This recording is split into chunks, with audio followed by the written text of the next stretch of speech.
Hey, welcome back to another episode of It's a Football Thing. We are back. We are happy, or some of us are. The main thing is the football has been action-packed. What a weekend. I'm RJ the Balanced Blue, joined by my fellow co-host, Scott the Gooner, Rob the Red Devil. Singlet Rob is back. I'll go to you first, Robbie. How you feeling, mate? Good. Firstly, boys, hope you had a very happy Easter and a safe one, and I hope everyone else over on the pod who celebrates also had a happy Easter. It's good to be back. It's been a while for me, so thank you for carrying the torch. But yeah, boys, what a crazy weekend of football. Can't wait to unpack it all. Man, I'm just happy you returned after a United win. Would have been awful if you'd come back last week. Oh, talk it up. The week before that, when we won and I didn't turn up, and there's no excuses there, eh? No rest, Robbie, no rest. I love it. RJ, boss. I'm tired, man. I'm tired. I've lost more hair somehow. But who cares? Who cares about the football? Super Frank is back. I'm sure we're going to talk about it, of course, because that is the giant elephant in the room. But Scott, you know what? 2-goal lead, 2 points dropped ultimately. You must be feeling a little bit nervous, I dare say. Yeah, man. Look, I mean, my train of thought has always been the same. It's Arsenal, it's City. It was by no means done. A lot of people wanted to put the lock on it. I learnt my lessons last year, man. I'm not locking nothing.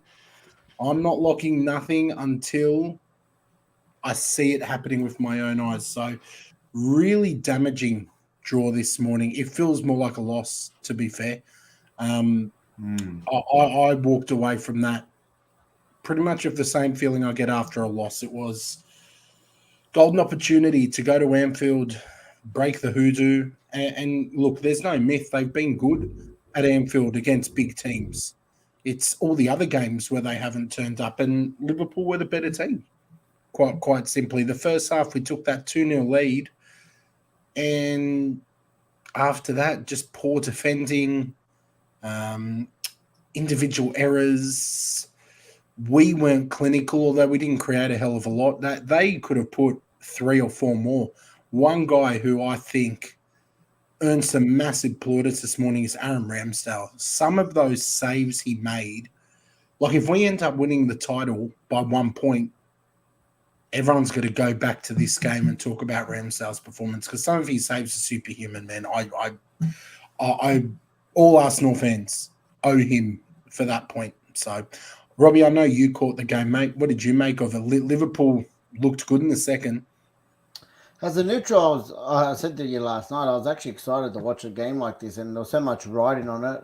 Considering where you guys are and where they are, we're always new at Anfield. They're always going to rock up, and they have rocked up previously this season. But look, again, I reckon the 20, 30 minutes, I think Arsenal done a great job. They came out, they weren't scared. They scored an early goal and then backed it up with a second.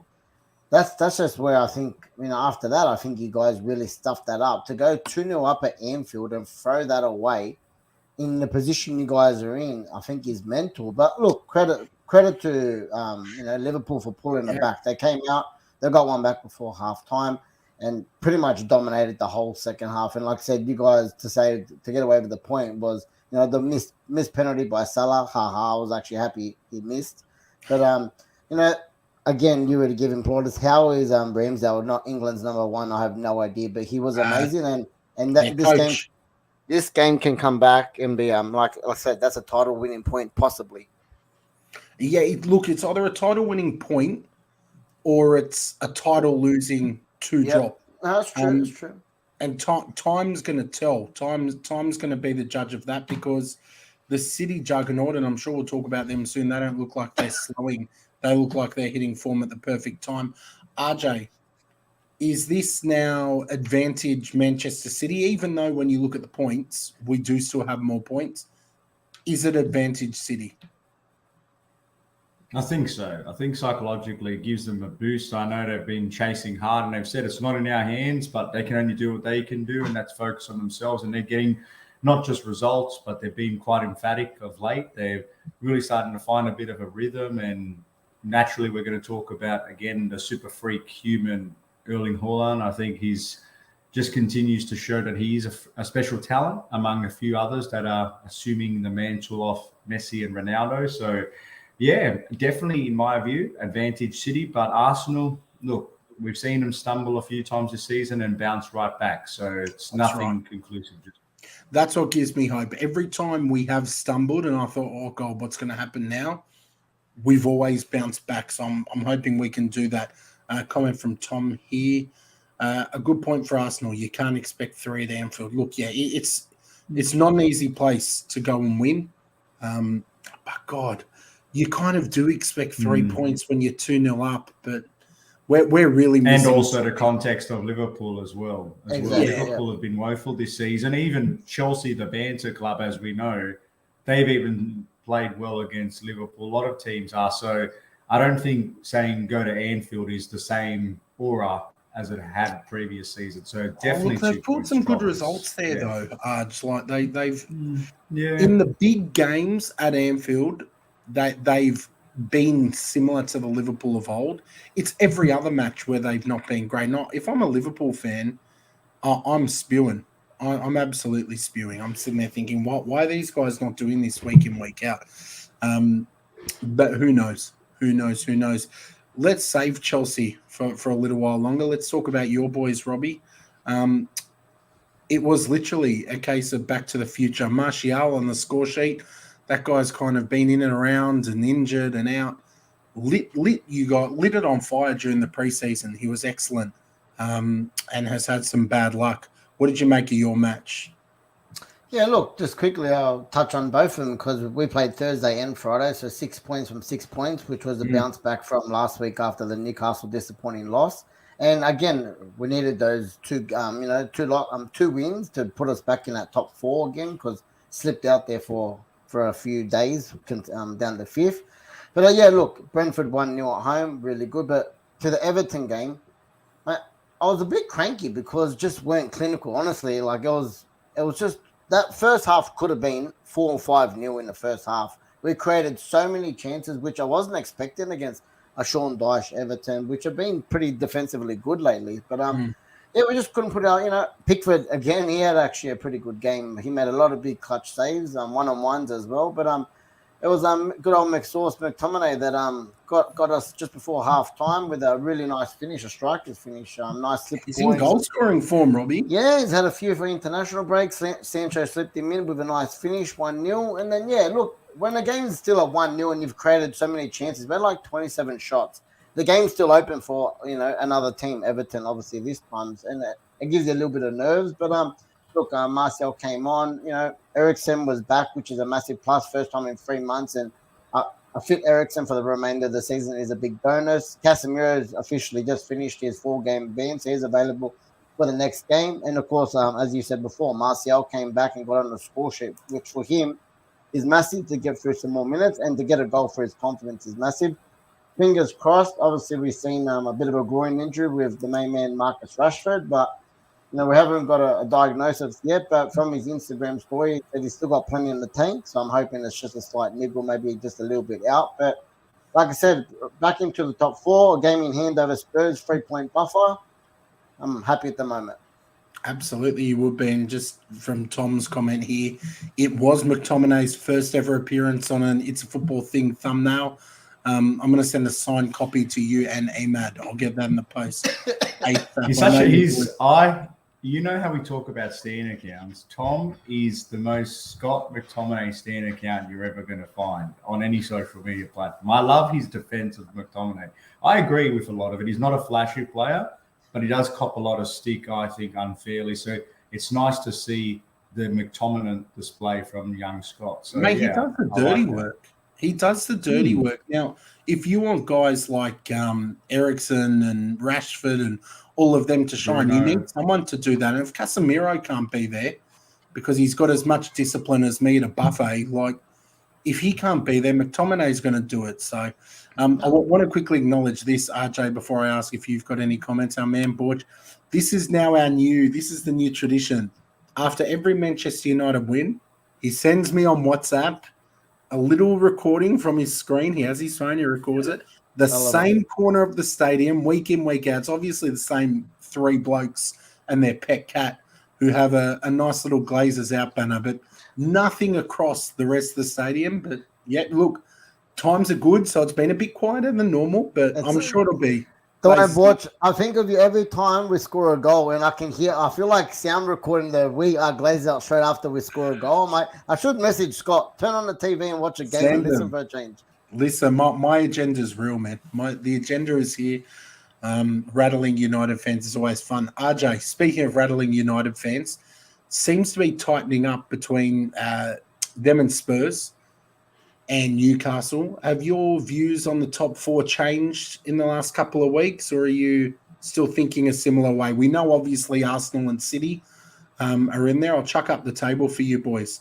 Who are the other two teams for you at this point? Let's just chuck it up, give you a score. Yeah, and I thought Brighton, of course, we'll touch on Brighton, who were very hard done by against Tottenham, by the way. Like, this is becoming diabolical, the state of officiating in this league at the moment. I just can't accept it. I really feel sorry for Brighton, who are the latest victims, and Tottenham. That's a 6-pointer in terms of the top four race. But look, I think probably what we've got now is what we're going to see for the rest of the season. It's debatable, the first and second swap and the third and fourth swap. But I think we've got a set four, in my opinion, now at this stage. Just so quietly, boys, Unai Emery. I said this before. Aston Villa. Well. He deserves a hell of a lot of credit, man, for what he's managed to do there, because they were in all sorts, and he's come in and he's really steadied the ship. He's a good manager. He's a really good manager. So credit to Unai Emery. Is there anything else, boys, just looking at this table, because we've obviously got to spend some time talking Chelsea. I want to acknowledge Newcastle, who had another really good win. They're starting back win as well. They're stabilising now at the right time of the season. Manchester City, do we need to say anything else about them? We say the same thing every week. They're great. Haaland's a freak. Pep's a top manager. Anything that stood out for you boys? You mentioned Brighton, RJ, before. Just quickly. I was just going to say, Robbie, I was thinking about it. With United, what was impressive is just they just continued knocking the door against Everton. And I know Sean Dyche usually sets up pretty defensively, but the results over the last month, they've been quite fragile at the back. 2 against Chelsea, 4 against Arsenal, 2 against Nottingham and Forest. So, look, Everton conceding a lot of goals lately isn't something of a shock to me, but the fact that you guys kept chipping away and made sure you got all 3 points was massive. So, but again, I can't stress just how much of a huge result that was for Tottenham when they did not deserve to win. But that's football, boys. No, I think I wanted to bring that up too, RJ, because I think, as you said, how a VAR decision or non-VAR decision that can make a massive impact, like for now, top 4 European spot, but like I said, not just for Spurs, but for someone like a Brighton as well. Yeah. I just don't know, like, even the commentators were sitting there saying, oh, we're going to have a penalty. He just wait till they check that. Like, clear as day, stonewall penalty. How do they just wave that away like nothing? And then they say that they reviewed it. How can you? I just don't understand. You have to call corruption. It has to be investigated, honestly, because that can honestly make such a big difference towards the end of the season on points. Financially as well, where they finish. There is no argument you can say how they didn't give that a penalty. The only argument I'd make, and it's not why they didn't give it a penalty, because it looked a pen to me, but the only point I'd make is that over a season, if you go and speak to staunch supporters from every club, content creators from every club, they're going to point out 3, 4, 5, 6 examples of things that were stonewall that they didn't get. This is the nature of the beast. And we can talk around in circles as much as we want about VAR and the ineffectiveness of it, because if it's not picking up things like that, it's not effective for me. But ultimately, my kind of attitude is get over it. Well, get over it, play on. Almost expect it in a way. You've got to expect 100%. it. You make your own luck. You make your own luck. Even we had the Stonewall one that we got apologized to over. I think I've been pretty consistent with this. Even when it was us, my argument was, you've got to do more. You've got to take the power out of a referee's hand and just be the better team. So, yeah, it sucks at Brighton. But at that time, Scott, it's 1-1. they had a penalty that could have went 2-1 ahead, and then 2 minutes later there was a winner from Harry Kane. So They that could have changes missed the penalty and got hit on the counter attack. Anything can happen. But they could Robbie. have scored the penalty as well. You can't leave it as okay, we're going to just let that mistake go. Because Nah. at that time, at 1-1, they were just as good as, they were even better than Spurs at the time. So you said, I've got no more sympathy for Brighton than I do for any other team who's copped it. We've been apologised to this season. No one was crying for us. oh, No no, one was out we've there all had our fair rooting share of for us. mistakes. Exactly. So this one saying move I don't know. on. What are Well, they? the problem is, I think the issue is you kind of have to have the move on approach to cover up just how bad it's been. But we all know that's not good enough. Like, we shouldn't have to have that move on attitude, because the point of the money to spend on it is so you can get fair, honest, consistent officiating. But until that happens, Scott's right, unfortunately. And that's just how we have to take our medicine. Quick Those show were in that not- game, but I don't know if you guys seen it, but Son's goal, what an absolute worldie Wow. that was, man. Whoa. That, honestly, what an absolute worldie. He owes them, man. He's been dreadful this season. He owes them about 10 more of those before the end of the season. Son's been a disappointment, and so have Spurs. They're still managerless, aren't they? They haven't employed anyone yet.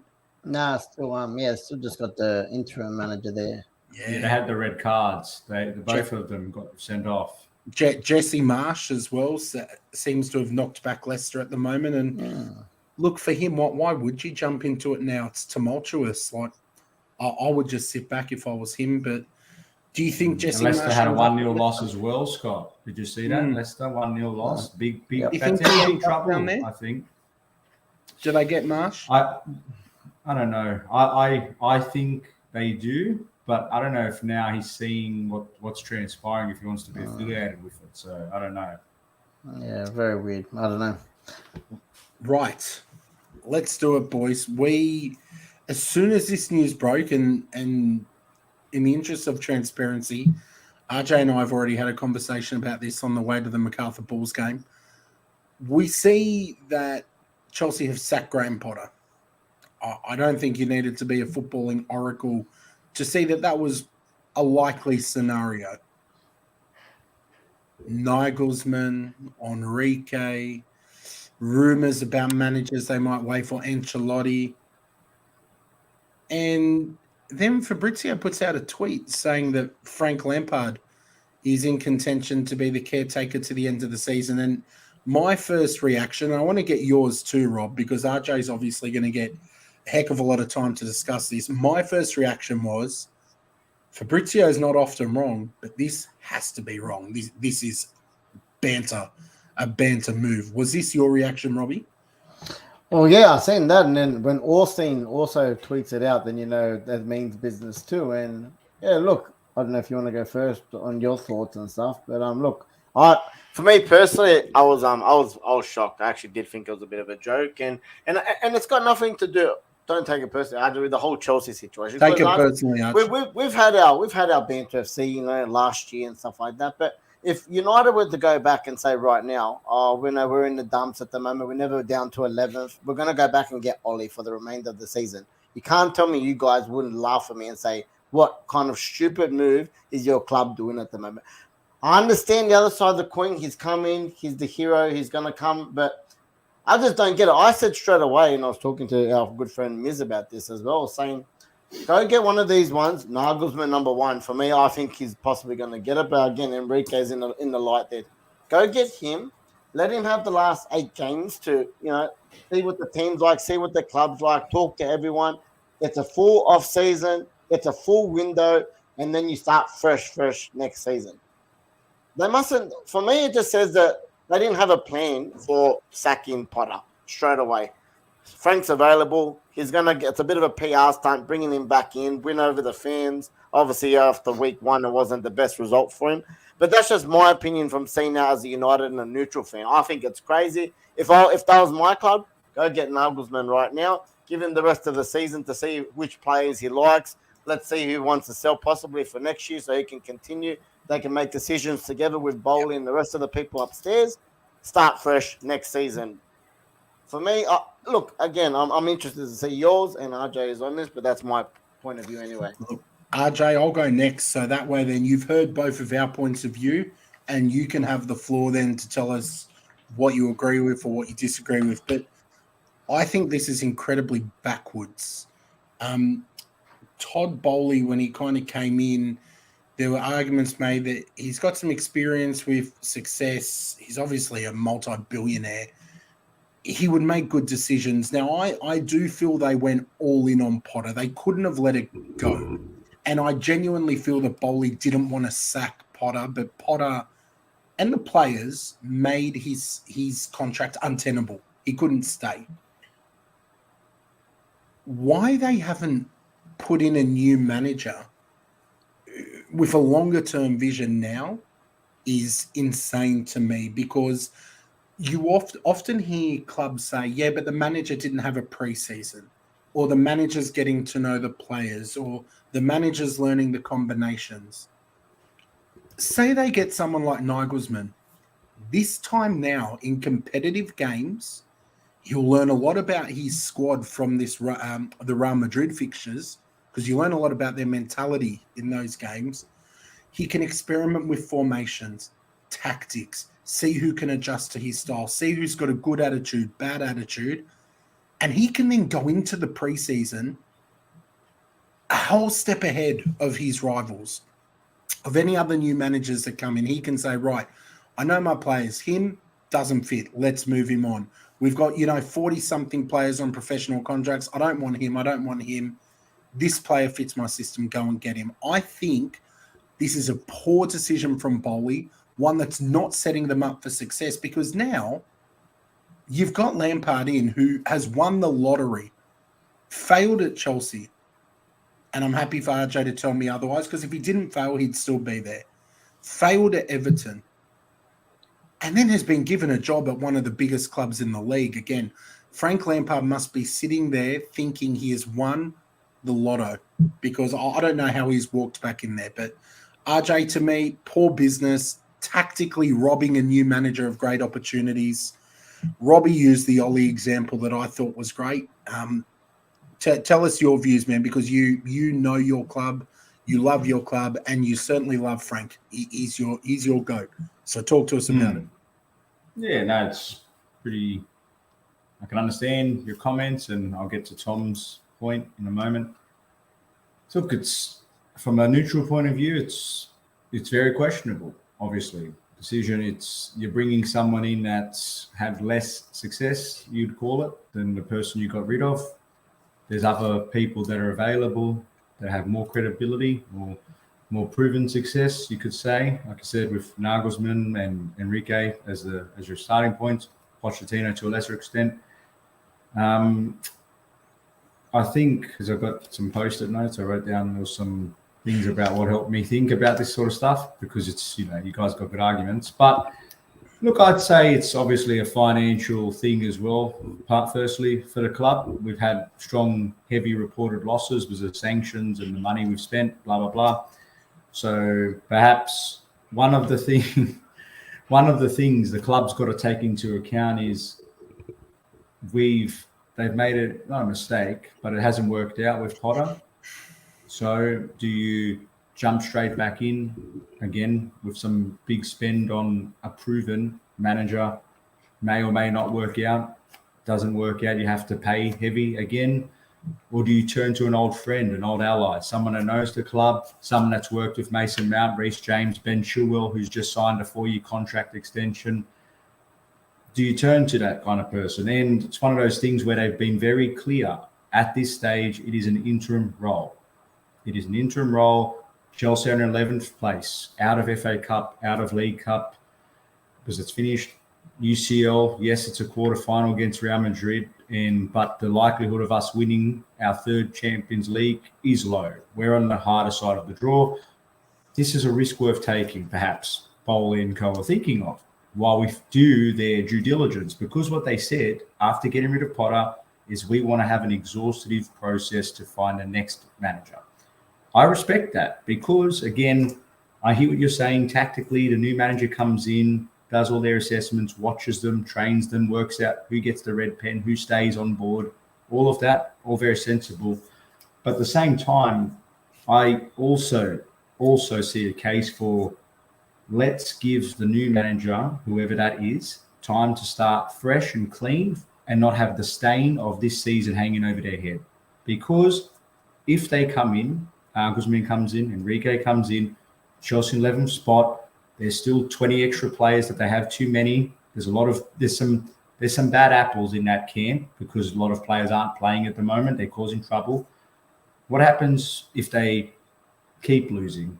What happens if we don't see any immediate impressions from a Nagelsmann or Enrique? People are going to start saying, oh no, they've done it again. They've gone and bought someone who's failing again. So what happens now at this stage? What happens if they finish 15th, 16th, 17th with a Nagelsmann or Enrique because they've had no preseason and they've had to immediately hit the ground running, and you enter the preseason off the back of that? Does that give them much confidence going into next season, knowing that this credible manager has not done anything good to start off with? So, in essence, it's almost like you say Frank's won the lottery, and I wouldn't say he's failed at Chelsea, and I wouldn't say he's failed at Everton. Any manager that gets failed, well, so how many managers do you get sacked? Mourinho's got sacked several times. Is he a failure, in your opinion? You only get sacked when you're failing. But he's won the Champions League multiple times. Mourinho's been sacked multiple times by Chelsea. But would you say Mourinho's a failure because how many times he's been sacked? By Inter, by Real Madrid, or by Chelsea? Doesn't mean he's a failure. So I know what you're saying. It's a failure because you got sacked. Take it or leave it. But I just don't agree with the term. But again, Chelsea have made a short-term decision to allow a better long-term one, is the short of it, I think. But we saw they had a 1-0 loss against Wolves. It was a very bad game. He should have done better in his one training session. He should have done a lot better. But at the same time, I do think that I can appreciate the fact why they've put a stopgap in until they get someone that's more prepared for the role, that has, again, hopefully a lot less players to work with during the season. So I don't know, man. I'm just trying to appreciate it for what it is. It's someone that's trying to bring the fans on side. And ultimately, it gives Chelsea a bit of a time to stop and reflect because they spent lots of money, got it wrong, and now they have to lick their wounds for it. That's how I see it. A couple of questions from the chat, Robbie. I just want to put these to RJ, and then I know I've got a couple more questions I want to ask him as well. I know you're on the stand, RJ, but you know we love you. That's all right. And like Robbie said, I'll defend him to the hill and the team. If this was Ollie back at United, I would be grilling. Rob would be seasoned and on the barbecue by now. So that happened, mate? It happened last year. It happened. Oh my God! If you got Ollie back, I think that would. I would have retired by now, mate. Can you imagine? You guys would roast the shit out of me. Roast, mate. I've said it. Yeah. And this to me is a big concern. What would Lampard need to do to get the job permanently, or is it not on the cards? Because if let's say he gets to the Champions League final but loses, and you win maybe half of your remaining games, considering how you've gone, he would have a case to ask for the job. But surely you wouldn't want him back full time. No, look, to be honest with you, I never treated it as getting him back full time. I know him in his own view, he said it himself, again, putting himself publicly out there for humiliation, and again, just not caring what others think.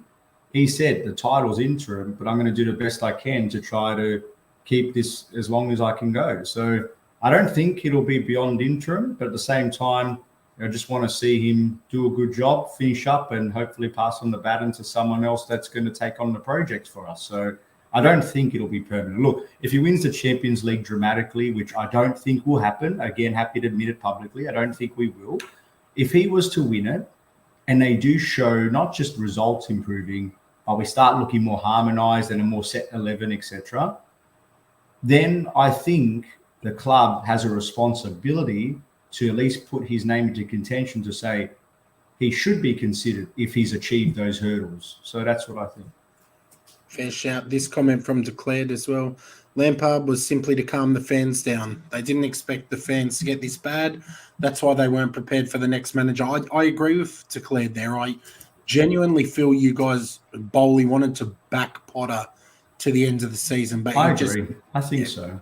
It was point of no return. You don't invest in all his data structures and his backroom staff and the players if you're not going to back the guy. But I've got to say, just on Potter, like the guy didn't become a bad manager overnight. He's done a lot of work with Brighton. It's clear now, regardless of we don't know the ins and outs of it. There was something happening behind the scenes, either with the board, where he didn't have decisions regarding player recruitment or whatever, but it was apparent that he was unable to control this unusually large amount of players under his control, but also the egos and some of the seasoned veterans there. I think he became a victim of an unusual situation, and I do think that we will see Graham Potter thriving at another smaller club and start putting his name back in the ring for a bigger job a few years down the track, because I still think he's a good manager at heart. I agree. I could see him at Leicester, perhaps, but maybe not at the moment. Robbie, you had something you wanted to ask. Yeah, look, I forgot that, but a few other questions. So another one I was just going to say, just be as balanced as you can possibly be. He's a balanced blue, man. As a balanced blue. New manager looking in, take contracts, money, everything out. João Felix, you buying him on a permanent, or he hasn't done enough for next season? Okay, so firstly, I think for the money, if you're telling me you gave me a figure of 80 million plus, I'd say no, don't spend it. No, yep. We don't have where the financial numbers just don't allow it. I agree. That's all I'm saying. Because for me as well, I think he's crazy. But if they're going to come out and say 80, 100 million, I don't think.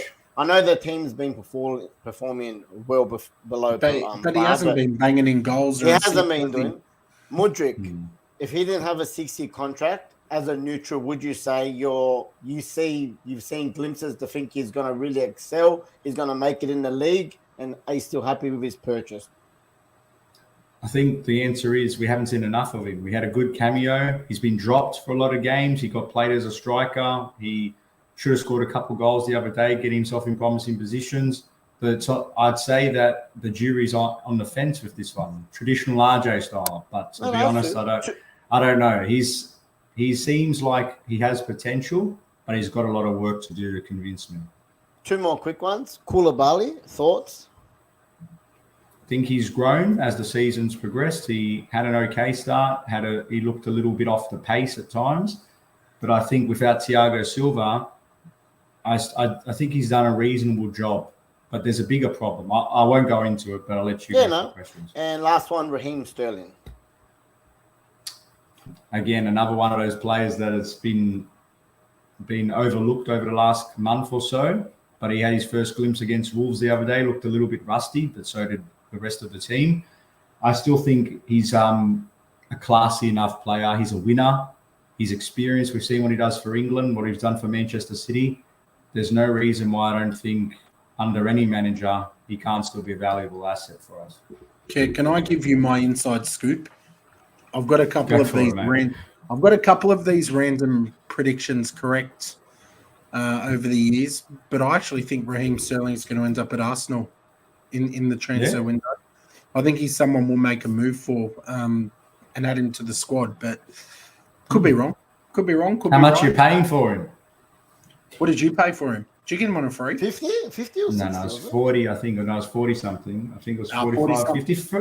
It could be. Check the chat. Maybe someone in the chat's got the official figures. Was it 50? Yeah, sounds about right. 40 something. I chuck 30 on the table. I say, Bolly, your books are going to need some balancing, mate. 30, take it or leave it. If you don't we'll swap him for Gabby Jesus, no problem. Yeah. Jesus has risen, but he's not turning blue, mate. That's for sure. He ain't going there. Look, I think you've covered it pretty well, RJ. And I understand it would be hard for you as well when it's also a bit subjective at times, even though, yes, you are the balanced blue, but this is also your favourite player. It's someone you've idolised from high school. Like, I guess I would probably have the same kind of attitude to a Thierry Henry appointment maybe. But, yeah, I genuinely feel a new manager could benefit so much from that time now. But can you understand the logic of them as in the board, making sure they want to 100% lock in a new permanent manager, knowing of all of the costs? And I know Robbie said take out the money element, but the reality is we are in a precarious financial position that we can't just afford to bring Enrique and his band of coaches, or same with Nagelsmann. And what happens in the freakish season we had, we continue to get worse. And then we have to try to pay off these people again. I think they just, if anything, like Tom said at the start, Tom from the United Podcast, it's about Lampard's been put in a, I know you say lotto squad, I understand it. We'd all want the job of a top club like that. But at the same time, we are a circus act at the moment. And if anything, if it keeps going the way it's going and people start pointing fingers at him, it detracts a little bit away from Todd Bowley and co, and really is putting Frank under the bus a little bit. So I kind of think they're just doing this as a little bit of a point the finger at him, not us, until we get our stuff sorted out. So I don't know. I can definitely see that side of the story. So is this a free hit for Lampard pretty much from now till the last 9 games, whatever it is, with the Champions League in there? They're not going to sack him again. They've just gone, Frank, it's a bit of a PR stunt. The people love you. Do what you can do. If it gets worse, we're possibly not going to get Europe anyway, so that doesn't matter. If you can get into the semi-final or final of the Champions League, big bonus. We'll shake hands at the end of the season, and that's it. Well, if he could do that, like, can you imagine if he was to somehow overcome the reigning champions and somehow get into a final? Like, that's given him a massive boost of confidence to prove himself to a wide number of potential employers. But at the same time, again, you say failure. If he was to, again, results going bad for him, this will just be another indictment on his resume to say, even as a caretaker, he was unable to have any sort of positive impact, and therefore maybe management is really not his forte. So it goes both ways. I wouldn't say free hit, but it's definitely less risky for the club to get him now, knowing what's the current position for Chelsea. So, yeah. Fair shout. Boys, time will tell what happens if these decisions. I know a lot of people will be watching Chelsea closely, just wanting to see what happens from here, because it is an appointment that got people talking. And I know from Chelsea fans, I expected it to be a real big bloodbath, like for the fans to really hate this appointment. Seems to be about a 50-50 split to me. I don't know, from my circles that I'm seeing online, but time will tell. Time will tell, I think. So we'll wait and see. It can't get much worse. And if he can pull that Champions League out, mate, what a result that would be for him. And I think he wins that. He's the new Chelsea manager again. But it would be quite funny, Scott. It would be quite funny. It would be horrible. It would be poetic in a sense, because he got sacked the year Tuchel won it after he qualified out of the group stages, and for him to win it the same season Tuchel got sacked, like, you can understand that would be quite a funny story. But look, again, don't think it'll happen. I just want him to do his best. Hopefully the players wake up to themselves and really start to show some signs of what it means to play for our club, and just end on a note. Because remember, when Frank did get sacked, he wasn't able to get, obviously, the goodbye that many thought he should have got, even in his playing days. So if nothing else, hopefully he gets a nice farewell. That's what I'm hoping for. Boys, were there any other results or things that you wanted to chat about from the weekend? Oh, look, weekend-wise, I think we've covered all the big talking points, all our games. So, yeah, I don't think there's much more. I will end with a little bit of triv when you guys are done, but... Ooh, okay. The only thing I wanted to call out was domestically, it was a nice night of football. 2-1 up, Mighty McCarthy Bulls, then 15 minutes extra injury time. Wanderers scored an equaliser. I'm only rubbing Robbie up. But did you see Wanderers managers Fergie? Oh, mate. Rude and Ferguson, mate. All three of us were there. Scott and I are Bulls fans. Rob's a Wanderer. And it was a fantastic game of football, and it had everything, even the last gasp equaliser, as I mentioned, and just thought, what a great endorsement for the game down under. And a record crowd for the Bulls as well. So it was nice to see that many bums on seats in Campbelltown. It was good to look. Speaking mutually, it was good that so many Wanderers fans got behind it as well, came down, and it was great to see the MacArthur Bulls crowd out in force too. So, unfortunately, not the result that we needed. But if you're a neutral watching that game, you've enjoyed yourself thoroughly. Maybe not if you're a Bulls fan or a Wanderers fan. Both wanted to win. Robbie, hit us. Trivia. Let's do it. Yeah, look, I was just thinking about this later before. Newcastle this year have 3 losses, which is amazing in itself. Who did they lose to? Guilty, Arsenal. No, they didn't lose to Didn't we Arsenal. beat them? No, Oh shit! No, we had a draw. that was a ball draw, the 0-0 that you guys win That's to that, right. remember? Yes. Can you give us a Wasn't clue, wrong. Robbie? Give us a clue. One's an obvious one. So they did have a 3-3 draw City. against City, because I said City straight away, but they had a 3-3 draw against City, and then it was only a couple of weeks ago they lost against City, I think 2-0. But yeah, the other one I didn't think. I literally had to go through the whole season to find out who it was, and it wasn't who I thought. They're a red team. Wouldn't have been Forest? Forest. Liverpool. No Liverpool done the double over them. They did them at Anfield. I remember because I was reading something this morning about Anfield and Liverpool a few weeks ago, yeah. and if right at the start of the season there was a big controversial one. I think it was 3-2 and had a disallowed goal or something like that as well. So yeah, so Liverpool done the double and City, but still 3 losses in a season. It's the same as you guys, I think, which is amazing. A lot of draws. That is a massive improvement from last year. I thought that was interesting. Yeah, there you go. There you go. Gentlemen, it's been a pleasure as always. Keep an eye on our social media. Of course, if there's another one coming this week, we'll announce it on there first. But it's been good to be back, boys. We get the cobwebs off the laptop, get the light out, get the camera ready. It's been good fun. And Robbie, of course, great to have you back too. Nah, look, really enjoyed it, boys. I missed you. I missed the live chat, and yeah, it looks good to.